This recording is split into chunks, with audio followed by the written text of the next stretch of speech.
Hi, this is Dr. Dave Pafford. I'm happy to bring this presentation to you, and it's one we've done with our church before. I'm hopeful that it benefits you and your church group. As I begin, I just want to let you know kind of what this series is about. So this is a study on financial realities that are happening in our world related to debt, related to um, just the reality of business and commerce and the cycles that impact everything from economies to empires. And it's a study of history, but it's also a look into the future.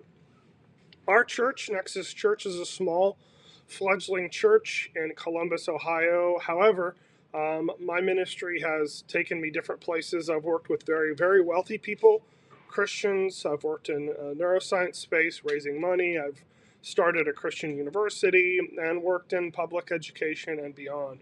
And so we love people, people from every tribe, every continent. Our church has people from every economic class, and people that originate from several different continents, including Europe, North America, South America, and Africa. We believe that the Jesus way of belonging is really the most compelling way of viewing humanity, and we believe that science, history, and logic are also friends to faith. So, what I would say is that this is not a conspiratorial series, but it's one with some challenging conclusions that are not clean and easy and nice. They are austere, and they cause us to think about how we might prepare for difficulty.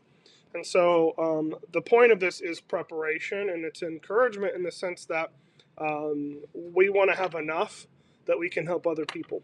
And so we welcome your church community to think about its implications with your small group or your church. And we'll just ask you to consider a gift to support us as a new community of believers here in Columbus that's growing. And it's challenging because we're coming with so many different diverse groups of people, but that's also exciting. Well, let me go ahead and jump into our series. Here's the reality on finances. If we don't make a series of choices as a culture and as a community, we're going to own nothing. And we, as a collective group of Americans, need you to own your stuff, or none of us will own anything. And so I just want to start this series off talking about money from the perspective of the Bible. We're really going to jump away from that and go into everything from social credit and projecting, theorizing on that, to looking at how economic systems were founded and formed, as well as look at empires that rose and fall in the series. So, some just reminders on money. Number one, money is a tool given by God. It's not evil, but it magnifies what's in our heart. 1 Timothy 6 through 10 says, "But godliness with contentment is great gain. For we brought nothing into this world and can take nothing out of it. If we have food or clothing, we will be content with these."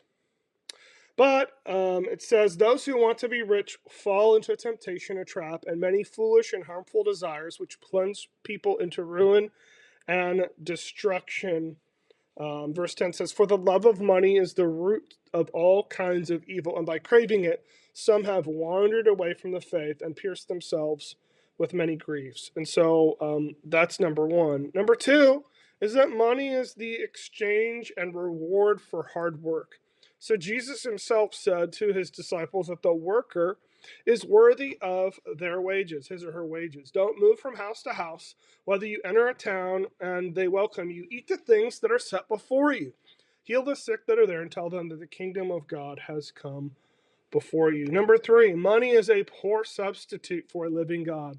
The proverb says that the rich rule over the poor and the borrower is servant or subject to the lender. And finally, number four, wealth is something that God himself bestows. So First Chronicles says that wealth and honor come from you, God. You are the ruler of all things, and in your hands are strength and power to exalt and give strength to all. So in our church, we don't idolize wealth, and we also don't idolize taking a vow of poverty or being poor. We don't denigrate wealth. We don't think the rich are evil. We think the rich are people that God has ordained to, receive their finances, especially if they've done it in an ethical way, and that it's okay to be poor as well, and that God is not as much interested in our finances as He is in our willingness to serve one another. And but we also think that God's called us to be good stewards of what we have, and to think and strategize about ways to keep it and maintain it and pass it on to our children and to those in need. And so, as we begin this series, we're going to be looking at a number of things and a number of groups, including the WEF, the World Economic Forum, which is an international group of thinkers. They're governmental, financial, and technology leaders. And every year they put out some predictions, and one of their most notorious quotes was that you'll own nothing. And when I first heard this, I thought it was another conspiracy. But the reality is, everybody wants your money. And that includes government and big business. And because of the way our world is right now, government is desperate to debt. And rather through war, I think as a group of people, we're going to be confronted and conquered by debt. And today in America, our dollar is worth less, it's buying less, and that leads us to our conversation that we're about to begin. And so, as we get ready to jump into this series, here's to a counter revolution.